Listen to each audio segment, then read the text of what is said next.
आइए जानते हैं आज की अंतर्राष्ट्रीय खबरों को। पहले एक नजर आज की हेडलाइंस पर। ऊंचाई वाले भागों में बर्फबारी जारी रहने के आसार। शिमला में लगातार दूसरी साल रिकॉर्ड हिमपात। उन्नाव के बाद रामपुर में बड़ा हादसा, 5 लोगों की मौत। ब्रेकर से उछली कार ने कई बार खाई पलटी। ओवैसी ने की गोली चलाने वालों पर यूएपीए लगाने की मांग। टूट चुकी थी उम्मीद, लेकिन अंतिम पलों में यूपी की झांकी को खुद रक्षा मंत्री ने बचा लिया। नाटो के खिलाफ खुलकर सामने आए पुतिन और जिनपिंग। श्रीनगर के जाकूरा में एनकाउंटर, फोर्सेस ने 2 आतंकवादियों को मार गिराया। नवजोत सिंह सिद्धू के तेवर फिर कड़े। शादी के बाद मौनी रॉय पर चढ़ा बोल्डनेस का खुमार। टीम इंडिया की नजरें 5वीं बार ट्रॉफी जीतने पर। और सौरव गांगुली डालते हैं सेलेक्टर्स पर दबाव, दिया खुद जवाब। राजधानी शिमला में लगातार दूसरे साल रिकॉर्ड बर्फबारी हुई है। वर्ष 2021 में 24 घंटे में 55 सेंटीमीटर बर्फबारी हुई थी। इस बार 48 सेंटीमीटर बर्फबारी दर्ज की गई है। मौसम विज्ञान केंद्र के निदेशक सुरेंद्र पाल ने बताया है कि 3 फरवरी 2015 को एक दिन में राजधानी शिमला में 5 सेंटीमीटर बर्फबारी दर्ज हुई थी। हिमाचल प्रदेश में मौसम अभी और सताएगा। मौसम विज्ञान केंद्र शिमला की ओर से जारी बुलेटिन के अनुसार प्रदेश के मध्य व उच्च पर्वतीय कई भागों में 8 फरवरी तक बारिश बर्फबारी जारी रहने के आसार है। वहीं मैदानी भागों में 5 फरवरी से मौसम साफ रहने का पूर्वानुमान है। उधर राजधानी शिमला लगातार दूसरे साल रिकॉर्ड बर्फबारी हुई है। टांटा इलाके में शुक्रवार देर रात भीषण सड़क हादसा हो गया। तेज रफ्तार कार पलट गई, जिसमें 5 लोगों की मौके पर ही मौत हो गई। वहीं एक आदमी गंभीर रूप से घायल हो गया, जिसे अस्पताल में भर्ती कराया गया है। कार में कुल 6 लोग सवार थे, जो टांटा थाना क्षेत्र में सीकमपुर चौराहे के पास से गुजर रहे थे, तभी ये हादसा हुआ। पुलिस के मुताबिक शुक्रवार रात करीब 10 बजे दुर्घटना घटी। सभी मृतक मुरादाबाद के जयंतीपुर के रहने वाले थे और एक शादी समारोह से वापस अपने घर लौट रहे थे। सीकमपुर चौराहे के पास रोड ब्रेकर का अंदाजा नहीं मिला और तेज रफ्तार कार पलट गई। इसके बाद कई पलटियां खाई। इस दर्दनाक हादसे में 5 लोगों की मौत हो गई। सड़क दुर्घटना को देखकर आसपास के लोग बचाने के लिए दौड़े। कार में सवार सभी लोगों को बाहर निकाला गया। सूचना के बाद पहुंची पुलिस ने शवों को पोस्टमार्टम के लिए भेजा। वहीं घायलों को अस्पताल में भर्ती कराया गया। अखिल भारतीय मजलिस इत्तेहादुल मुस्लिमीन के प्रमुख और हैदराबाद से लोकसभा सांसद असदुद्दीन ओवैसी पर गोली चलाए जाने की घटना पर सोमवार को केंद्रीय गृह मंत्री अमित शाह सदन में वक्तव्य देंगे। उससे पहले शुक्रवार को ओवैसी ने सरकार की ओर से दी गई जेट कैटेगरी सुरक्षा स्वीकार करने से मना करते हुए खुद पर गोली चलाने वाले के खिलाफ गैर कानूनी गतिविधि रोकथाम कानून के तहत कार्रवाई की मांग की। बुधवार को उत्तर प्रदेश में रैली से दिल्ली लौटते हुए ओवैसी पर हमला हुआ था। हालांकि पुलिस ने 2 लोगों को गिरफ्तार कर लिया है, लेकिन ओवैसी की मांग है कि अपराधियों पर सख्त कानूनी कार्रवाई की जाए। लोकसभा में ओवैसी ने कहा है कि देश में कट्टरता बढ़ रही है, सरकार को इसका इंतजाम करना चाहिए। वह जिंदा रहना चाहते हैं, बोलना चाहते हैं, लोगों के लिए काम करना चाहते हैं। इस साल देश ने गणतंत्र दिवस की 73वीं वर्षगांठ मनाई। इसमें राजपथ पर निकलने वाले तमाम झांकियों में यूपी की झांकी को सभी राज्यों में पहला स्थान मिला। देश भर के राज्यों में से 12 राज्यों की झांकियां चुनी गई थी, उनमें यूपी पहले नंबर पर आया। यूपी को पहला नंबर लगातार दूसरे साल मिला है। किसी भी राज्य के लिए यह गौरव का पल होता है, लेकिन एक ऐसा साल भी था कि यूपी की झांकी रिजेक्ट हो गई थी, लेकिन आखिरी पलों में रक्षा मंत्री मुलायम सिंह यादव ने उसे फिर से शामिल कर लिया। वह कहानी भी दिलचस्प है। बात सन 1998 की है। उस समय यूपी में बीजेपी की सरकार थी और मुख्यमंत्री थे कल्याण सिंह। केंद्र में संयुक्त मोर्चा की सरकार थी और रक्षा मंत्री थे मुलायम सिंह। उस साल भी हमेशा की तरह 26 जनवरी पर गणतंत्र दिवस की परेड के मौके पर तमाम प्रदेशों विभागों की झांकियों का चयन किया गया था, लेकिन यूपी की झांकी को रिजेक्ट कर दिया गया था। लेकिन ऐन वक्त पर उसे फिर से अनुमति दे दी गई थी।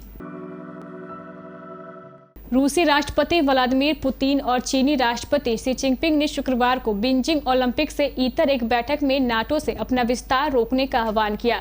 चीन की राजधानी में शीतकालीन ओलंपिक के उद्घाटन समारोह के दिन दोनों नेताओं के शिखर सम्मेलन का आयोजन किया गया। इसे बीजिंग और मॉस्को के बीच तेजी से घनिष्ठ होते संबंधों की दिशा में एक और कदम के रूप में देखा जा रहा है। दोनों देशों के पश्चिम से रिश्ते लगातार खराब बने हुए हैं। चीनी विदेश मंत्रालय ने एक बयान में कहा है कि दोनों नेताओं ने चीन रूस संबंधों और अंतर्राष्ट्रीय राजनीतिक सुरक्षा और स्थिरता से संबंधित प्रमुख मुद्दों पर गहन विचार किया है और चर्चा की। चीन पहले ही नाटो को मॉस्को के संदेश पर सहमति जता चुका है, जिसमें रूस की सीमा पर संगठन की पहुंच को सीमित करने के लिए सुरक्षा गारंटी की मांग की गई थी। श्रीनगर शहर के जकूरा इलाके में शनिवार की सुबह सुरक्षा बलों और आतंकवादी संगठन लश्कर-ए-तैयबा और द रेजिडेंस फ्रंट के आतंकियों के बीच हुई मुठभेड़ में 2 आतंकी मारे गए। कश्मीर के आईजीपी विजय कुमार ने बताया है कि मारे गए आतंकवादियों में से एक इखलाक आजम है और उसके पास से 2 पिस्तौल सहित अन्य आपत्तिजनक सामग्री बरामद की गई है। श्रीनगर पुलिस के मुताबिक इखलाक हाल ही में हेड कांस्टेबल अली मोहम्मद की हत्या में शामिल था। बता दें कि पिछले शनिवार को जम्मू कश्मीर के अनंतनाग में बिजबेहरा के तबला इलाके में आतंकवादियों ने एक हेड कांस्टेबल अली मोहम्मद की हसनपोरा स्थित उनके आवास के पास गोली मारकर हत्या कर दी थी। पंजाब में मुख्यमंत्री चेहरे के लिए कांग्रेस हाईकमान के सर्वे का रुख भांपते ही प्रदेश प्रधान नवजोत सिंह सिद्धू के तेवर कड़े हो गए हैं। सिद्धू ने यह कहकर हाईकमान के फैसले के प्रति अपने तेवर स्पष्ट कर दिए कि शीर्ष पर बैठे लोग एक कमजोर मुख्यमंत्री चाहते हैं जो उनके इशारे पर नाचते रहे। चूंकि कांग्रेस हाईकमान 6 फरवरी को अगले मुख्यमंत्री चेहरे का ऐलान करने जा रही है। इस बयान के साथ सिद्धू ने चन्नी को कमजोर मुख्यमंत्री साबित होने की ओर इशारा कर पार्टी के लिए मुश्किल खड़ी करने की कोशिश तेज कर दी है। उनका कहना है कि एक अच्छे मुख्यमंत्री का चुनाव करना केवल पंजाब के मतदाताओं के हाथ में है। सिद्धू ने शुक्रवार को अमृतसर में अपने समर्थकों के बीच कहा, अगर नया पंजाब बनाना है तो सीएम के हाथ में है।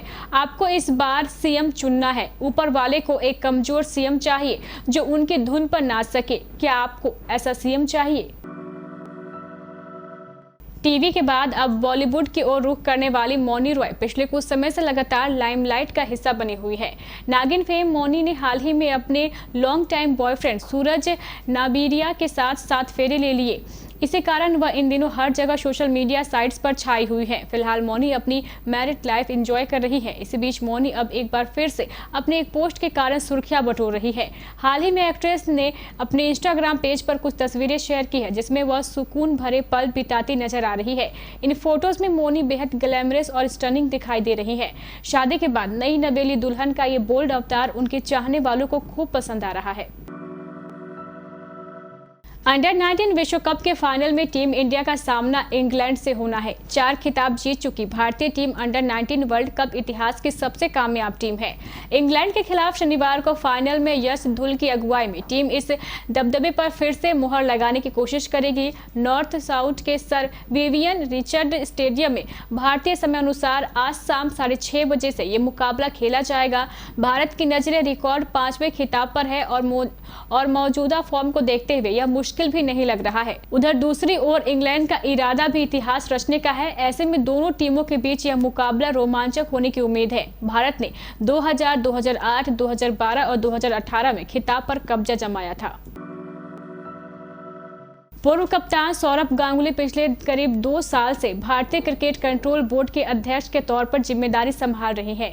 इन चुनौतीपूर्ण 26 महीनों के अंदर उन्होंने कई तरह की आलोचनाओं का सामना किया। इनमें उन्हें कोविड-19 के कारण पैदा हुए परेशानियों से तो रूबरू होना ही पड़ा, लेकिन उन पर चयनकर्ताओं को प्रभावित करने के आरोप भी लगे। अब गांगुली ने खुद इन आरोपों पर जवाब दिया है। सौरभ गांगुली ने खुद पर लगे इन आरोपों को ही खारिज नहीं किया, बल्कि अपने आलोचकों को भी याद दिला दिया है कि बीसीसीआई अध्यक्ष बनने से पहले वह मशहूर क्रिकेटर थे और 424 अंतर्राष्ट्रीय मैच खेल चुके थे, जिसमें 113 टेस्ट शामिल थे। गांगुली से जब पूछा गया कि क्या वह चयन समिति को प्रभावित करते हैं और चयनकर्ताओं पर दबाव डालने के लिए बैठकों में हिस्सा लेते हैं, तो उन्होंने पीटीआई से कहा, मुझे नहीं लगता है कि मुझे किसी को इस पर जवाब देने की जरूरत है। इन आधारहीन आरोपों में से किसी को अहम बनाने की जरूरत है। मैं बीसीसीआई अध्यक्ष हूँ, और बीसीसीआई अध्यक्ष को जो काम करना चाहिए वह करता हूँ।